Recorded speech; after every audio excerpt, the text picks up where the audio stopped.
Hey everybody, have you ever had that game that just, you really like it, and you think it's probably, you know, a solid 8 or 9 out of 10 in your book, but everyone else you talk to either hates it, thinks it's just okay, or has just never even heard of it?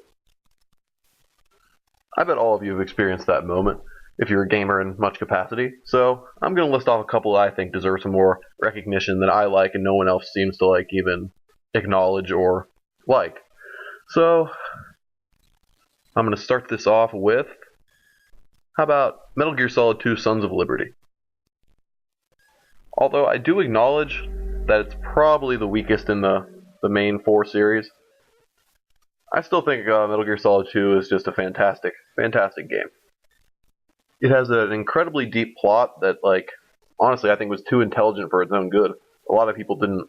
A lot of people felt really unfulfilled and really confused in the ending, and I can totally see why. It's everything you know just kind of goes out the window. That was I'm pretty sure that was by design. I'm pretty sure Hideo Kojima, the game's creative director and like story writer, he wanted you from all the trailers and everything beforehand, before the game came out, he wanted you to think that it was starring Solid Snake and it was going to be just like Metal Gear Solid 1, but like bigger, better, more action and better graphics. But it turned out you only play as Snake for the first maybe hour, and you're under a different kind of lead character. He's, some call him like a homo or whatever, but I don't know. He seems like a regular. He's supposed to embody the player. It was kind of symbolized in the game, and a lot of people didn't like that. They wanted Snake back, and the story initially sets up just like the first game, like hostage crisis, and you have to go save the important. But just like the first game, it gets deeper than that, and things definitely what's the word? It's not as it seems, and I think it's definitely a very good game. Like I said, not as good as 1, definitely not as good as 1 or 3, and not as good as 4 either. I don't think so, at least. But still, definitely a really good game to play if you like the series. Even if you don't, I think it's a fun game to play. I think part of the negative reception was because it's the highest selling game in the series, and a lot of people that really weren't fans of the series probably bought this game, and you have to be kind of, to truly enjoy this game for the plot. If you like the gameplay, it's different, but if you want to enjoy this game for the plot, you've got to really sit down and think about it and analyze. And I took notes on my second playthrough. That's how hardcore it is. But anyway, next up on games no one but me likes, I'm gonna have to go with Wet, because Wet, I don't think it did amazing by any means. It came out about 3 years back, I believe. I think '09. And, I mean, it sold okay, I think. But I don't think it even broke 1 million copies sold. I think it was like 500,000. And I think it deserves more than that. Even though it has flaws with, it's generally not a very pretty looking game. I mean, it's passable. And there are some just annoying features about it. It's kind of, sometimes the camera and the controls are a little sketchy, but I think the mood of this game is just fantastic. I think the characters are all pretty cool. The story's lacking, and then the gameplay I think is genuinely fun. It's one of those like acrobatic shooter type things like Bullet Time and Max Payne, and the game Stranglehold, if you've ever played that. I find this game a lot of fun just to play for the gameplay. The story is kind of to put it gently, god awful. But yeah, I think it's just fun to play. It's one of the only games, like I don't know if I've ever said this before in one of my videos, but if I beat a game more than like 2 times, you can tell I really like it, and I've beaten Wet I think 4 or 5. I mean, it's short, but still, it really shows how much I really do like Wet. And the main character, it's a really cool main character. She's like a badass assassin chick, and she's just awesome. Everything, yeah. Has to be one of my favorite characters in any game. And there's a lot of just badass moments and scenes. Like there's this one scene where you are killing bad guys, like while you're jumping between cars on a highway and like the Golden Gate Bridge. It's awesome. I mean, There's just a lot of epic moments and stuff. It's supposed to be the game. If you didn't know, it's supposed to be made like an action movie, like a '70s action movie, and it does a very good job. And yeah, well, that's wet. It has a lot of flaws, but if you can kind of look past the flaws a bit, it's got a really enjoyable like core gameplay, and I can just like do it, just shooting my akimbo pistols in midair while I'm like in slow motion. It's just so fun, and there's all kinds of like acrobatic moves you can do, and like the more acrobatic and cool your moves are, it gives you more points or whatever. It's really fun. I think you should check it out if you have never heard of it or just if this sounded interesting. It's like I think like $12. It's pretty cheap, and it's not the longest game, but I think you'll get your money's worth. It's pretty darn fun game. Next up is a game I've never heard anyone talk about in real life, and no one's ever really even heard of. It's called To the Moon, and it came out on PC, I believe, last year, maybe this year. And it's fantastic. It's probably one of the best games I've played in a long time. It's about like in a theoretical future where a company can come in and when someone's on their deathbed and they're about to die, they can get into their brain sort of and change their memories to make it seem like they can get their like last wish. So like as for example in this game, the guy's dying and his last wish is to go to the moon. And that's what the game centers around. It's like trying to get him to the moon and finding out why he wants to even go, because he doesn't know why he wants to go to the moon. And I'm not going to spoil it for you because it's one of the best stories probably I've ever experienced. And yeah, I really recommend you play this one. It might seem sketchy because it's like an indie PC game, but I'm telling you, if you like a good story and don't mind the pretty much utter lack of gameplay, then you definitely enjoy this game. It has an excellent story, and it's not like ridiculously long either. You can probably beat it in a night. It's probably a 4-hour affair, and it's very, as the story goes, you get pretty attached to the characters, and it's a pretty touching story. I think so. It was definitely one of the best games I've experienced this year, at least, and probably it'd be up there on my all-time list if I ever like redid my all-time favorite games list. It might make the list. It's that good, and it's just a shame no one's ever even really heard of it.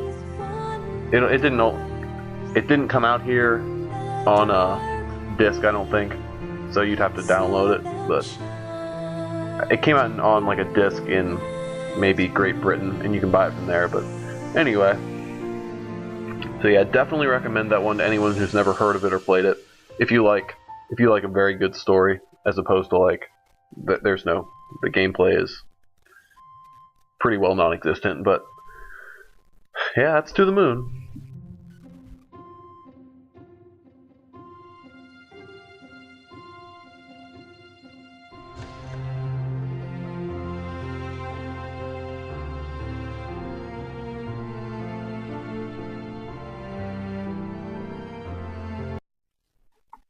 Next up is Mirror's Edge, a game which just doesn't get a lot of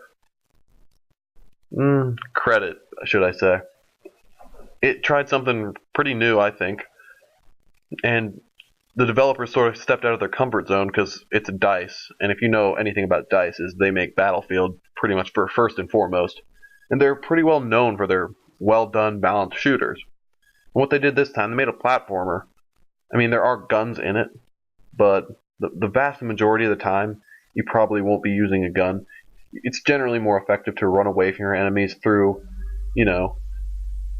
epic getaway type skills more than it is to shoot them all down. I think it's more satisfying that way too, to just like epically get away from them all.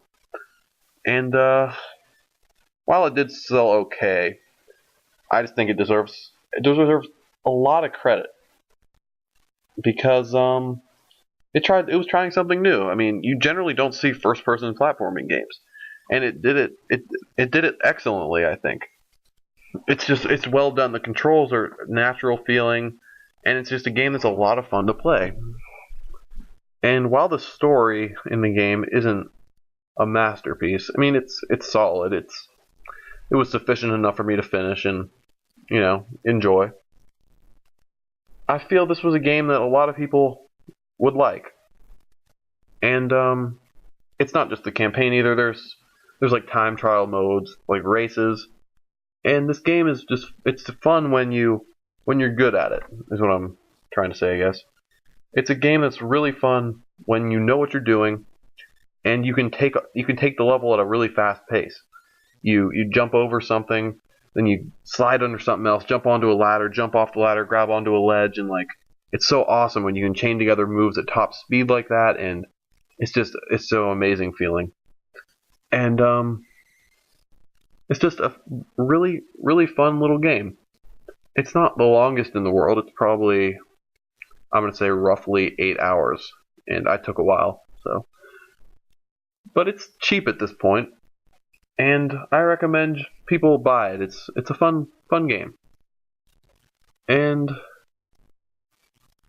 yeah, that's about it for I have for Mirror's Edge. I mean, isn't a ton to say. You just kind of, it's a game about like first person running or like escaping. You know what I mean? Platforming, and it's different. That's what I have to say about. Yeah, it's different. Next up is Final Fantasy XII, which a lot of people hate. There's like a dedicated community to hating on that game, I swear. And I know exactly why. It's because it's just not Final Fantasy. It doesn't feel like a Final Fantasy game. I started with it. It was my first Final Fantasy game. So that's why I've always had a really good opinion of it, because if you had played the last like 10 installments and you're expecting the game to be one way and it comes out a completely different direction, I can completely see why you wouldn't like this game, because it's so different. It's not turn-based battling. The story is completely different than any other Final Fantasy game like ever, because it doesn't center on the main characters like at all. And it's so vastly different with the open world, and it's not as linear. It's so different. And I appreciate it for what it is, as opposed to like comparing it to the rest of the series.